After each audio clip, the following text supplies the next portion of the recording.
This is our chocolate Repello Suede, and the way we care for these is with a suede brush. After 3 times of wear, just brush them over, get all the dust off them and all the grime. Also, if you've got no suede brush, your Scotch Brite, that's always in your cupboard at home. Just brush them up. As you're brushing up, please be aware of the edges, because you can scuff your edges. But if you do, I've got a tip.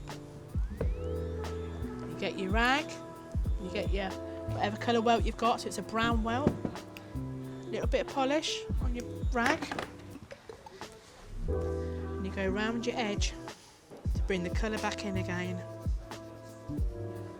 and then you just brush up with your cloth and it's nice and shiny yet again.